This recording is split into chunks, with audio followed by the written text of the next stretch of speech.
আমাৰ যিখিনি ক্ষতিপূৰণ ৰেলৱে বিভাগে দিবই লাগিব আমাৰ যিখিনি ক্ষতিপূৰণ ৰেলৱে বিভাগে দিবই লাগিব আমাৰ যিখিনি ক্ষতিপূৰণ ৰেলৱে বিভাগে দিবই লাগিব গহপুৰ কুৰুৱা লাইনত পথাৰৰ মাজতে একাংশ ৰাইজ নামিল প্ৰতিবাদত এই প্ৰতিবাদ ৰেলৱে বিভাগৰ বিৰুদ্ধে তেওঁলোকৰ যিসমূহ ম্যাদী পটাৰ মাটি আছিল তাত ৰেলৱে বিভাগৰ কাম চলিছে কিন্তু উচিত ক্ষতিপূৰণ তেওঁলোকে পোৱা নাই ৰেলৱে বিভাগে তেওঁলোকক দিয়া নাই যাৰ বাবে তেওঁলোকে পথাৰৰ মাজত প্ৰতিবাদ কৰিবলৈ বাধ্য হৈ পৰিছে সহযোগীয়ে দেখাইছে এই মুহূৰ্তত এয়া দৃশ্য কুৰুৱা লাইনৰ এয়া দৃশ্য তেওঁলোকে প্ৰতিবাদ কৰি থকা দেখা গৈছে কাৰণ ৰেলৱে বিভাগৰ বিৰুদ্ধে এই প্ৰতিবাদ আৰু যি উত্তৰ পূব সীমান্ত ৰেলৱে গহপুৰৰ 132 kV বিদ্যুৎ কেন্দ্ৰৰ পৰা গহপুৰ ৰেল ষ্টেচনলৈ নতুনকৈ স্থাপন কৰিবলৈ লোৱা 132 kV বিদ্যুৎ সংবহনৰ যি লাইনৰ খুঁটা সেই তাৰ ক্ষতিপূৰণ যি তেওঁলোকে ৰেলৱে বিভাগে প্ৰদান কৰা নাই এইসকল লোকক যাৰ বাবে এনেদৰে প্ৰতিবাদত বহিবলৈ সক্ষম হৈছে এই ক্ষেত্ৰত ব্যৱহাৰ হোৱা মাটিৰ ক্ষতিৰ বাবে চৰকাৰে নিৰ্ধাৰণ কৰি দিয়া মূল্যৰ ক্ষতিপূৰণ যথাসময়ত তেওঁলোকে পোৱা নাই যাৰ বাবে এনেদৰে প্ৰতিবাদ কৰিছে মই আপোনাৰ ওচৰলৈ আহিছোঁ যিহেতু আপোনালোকে আজি প্ৰতিবাদ কৰিছে ৰেলৱে বিভাগৰ বিৰুদ্ধে কিয় হয় আজি আমি 2 বছৰ ধৰি আমি আমাৰ এই যিটো ৰেলৱে টাৱাৰৰ আমি সেইখিনি পাইপ পোৱা নাই গতিকে আমাক সেই পাইপখিনি লাগিব তাৰপিছতে আমি এই কাম কৰিবলৈ দিম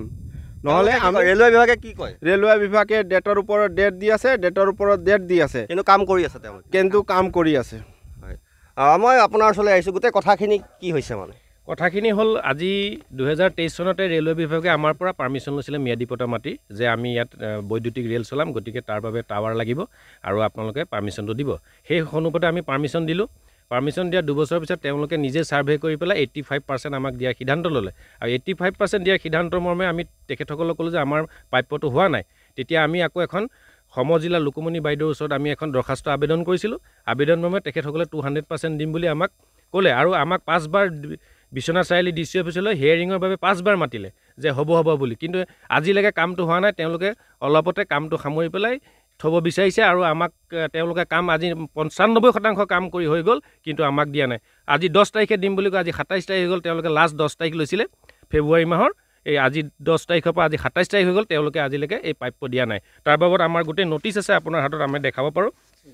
এইখিনি নটিচ তেওঁলোকে আমাক দিছিলে দিয়াৰ পিছত তেওঁলোকৰ ইয়াত সিল সিগনেচাৰ আছে তেওঁলোকৰহে সিল সিগনেচাৰ তেওঁলোকে কাম কৰি আছে আনফালে আপোনালোকক কি আশ্বাস দিয়ে মানে পইচাটো কেতিয়া দিব আশ্বাস দিয়ে প্ৰথমে ক'লে 10 তাৰিখ বুলি আৰু তাৰিখবিলাক মানে সলাই আজিলৈকে তেওঁলোকে 17টামান তাৰিখ দিলে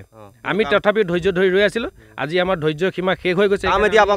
আজিৰ পৰা আমি কাম বন্ধ কৰিম আমি ইয়াত সকলো ৰাইজ গোট খাই পেলাই আজি আমি ইয়াত প্ৰতিবাদ কৰিছোঁ আৰু ইয়াত যিখিনি কাম এতিয়া সম্পূৰ্ণ 95% হৈ গ'ল এডাল তাঁৰ টানিবলৈ আছিলে সেইডাল তাঁৰ টানি দিলে তেওঁলোকে ৰেল চলাব পাৰিব গতিকে সেই পাইপখিনি নাপাব আমি পাইপখিনি নাপাম কাৰণ আমাক ঠগি আছে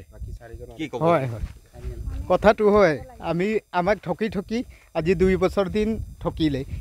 আজিৰ পৰা আমি বন্ধ দিছোঁ যেতিয়াৰ পৰা পাইপ যদি পোৱা নাযায় তেতিয়া আমি কাম কৰিবলৈ নিদিম পাইপ নাপালে এওঁলোকে কাম কৰিবলৈ নিদিয়ে প্ৰায় 95% কাম সম্পূৰ্ণ বুলি কৈছে আৰু 5% কাম সম্পূৰ্ণ হ'লে ৰেল চলাচল কৰিব পাৰিব বুলি এইসকল ৰাইজে জনাইছে কিন্তু তেওঁলোকৰ যি ক্ষতিপূৰণ সেয়া কিন্তু তেওঁলোকে লাভ নকৰিলে যাৰ বাবে ৰেলৱে বিভাগে বিভিন্ন তাৰিখ দিয়ে তাৰিখত তেওঁলোকক পে'মেণ্ট কৰিম বুলি কয় কিন্তু কোনো ধৰণৰ তেওঁলোকে আজিলৈকে টকা লাভ নকৰিলে কিয়নো ম্যাদী পটাৰ মাটি বুলি তেওঁলোকে জনাইছে গতিকে পথাৰৰ মাজতে এইসকল ৰাইজ কিন্তু ৰেলৱে বিভাগৰ বিৰুদ্ধে প্ৰতিবাদ মুখৰ হৈ পৰা দেখা গৈছে আপুনি বিচৰা বাতৰি পাব কেৱল নিউজ 18 এপত